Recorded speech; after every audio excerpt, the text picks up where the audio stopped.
I can see when I read some of reviews and stuff that you improvise. How do you manage, for example, a movie?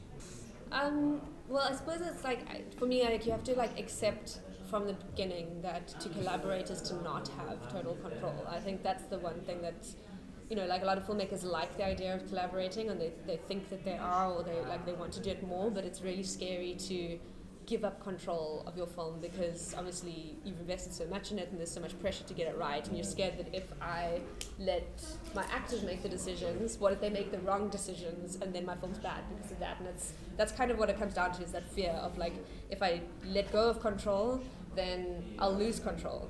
And my experience of making films is the more control I try to have and keep for myself, the less control I actually had. And I still had to, at the end of the day, an actor's still going to take this character and play it. I'm not playing the character, I'm not operating with my puppets. So at the end of the day, I don't have the control anyway.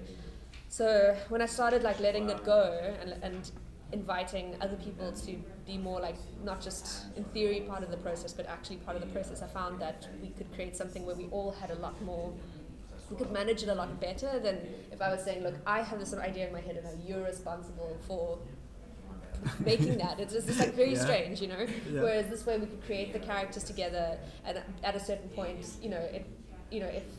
if Liza had an idea of what her character Tatiana would do and I disagreed, I'd kind of made the decision of like, she's right and I'm wrong, and just commit to that, because that's the process, yeah.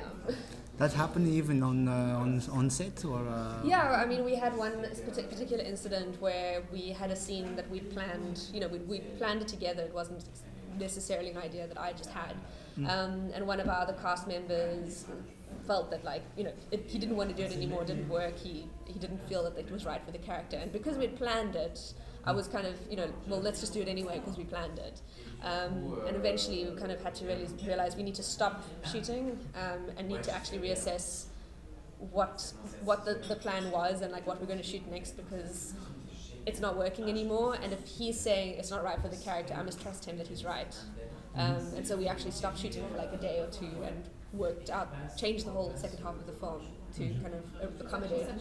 Definitely the best. No, it worked out. I mean, it was a very necessary thing to do, but it was, I thought at that point that I was able to give up control, and even at that point, it was still like, but can't we just do it the way that we were going to do it, because we want to make sure that it's all happening the way we thought. So yeah, I know, but it was definitely the right thing to do. You can't control is very overrated. How does shooting improv affect post-production? It does a lot, and it also doesn't, I find.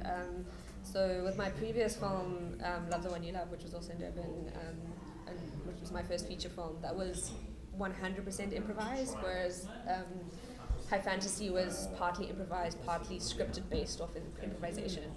So that helped us have a little bit more control, not control, but like manage what it was that we were going to shoot and what we were actually going to get and know what we were going to do. Whereas with the previous film, there was more of a developed storyline, but then every single scene was improvised from scratch, which meant that we had a lot of footage. The first cut was like 5.5 hours long of that film, like this one, and also meant that you've got to make scenes work of 4 different takes that are all completely different.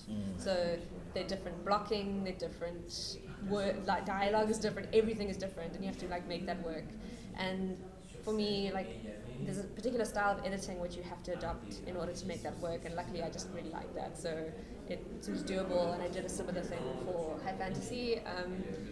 But yeah, I mean, I think it's just the improvisation means you're going to do post-production in a different kind of way, and if you're going to try to force it into conventional post-production, you're going to have a very tough time. But if you work with what you've got and figure out a different style of editing that works better with that kind of material, then it can work. So you edit yourself?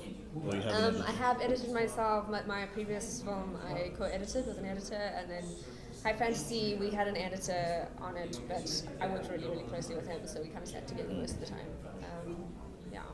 Yeah, so high fantasy involves like some like improvisation and other things that are like they're scripted but based off of improvised workshopping and dialogue and stuff like that. And I really love the feel of improvisation. Like obviously it can be a scene which is being improvised. Obviously there's bad improvisation which is really painful to watch. But when it's done well, it kind of for me transcends anything that's scripted in the sense that great acting, the kind of cliche is always about listening. And I think, obviously great actors do that whether they've got a script or not, but without a script, you have to listen. There's because you don't know what the person's going to say. And there's like that literal moment of actual surprise, or like you would have, in a real organic conversation. And as much as I find that with scripted stuff, it's never quite possible to really replicate that. Like there's some energy there that's I find really magical. But then at the same time, it's hard to tell the story because you have to kind of like force it in a certain direction. So, I really love it, but I'm still learning it. Like I was never taught. I wasn't really given a good grounding in like how to do improvisation and how to work with actors. So I'm still learning myself and like figuring out how to do that process and making a process that works for me and the people that I work with. It's different every time.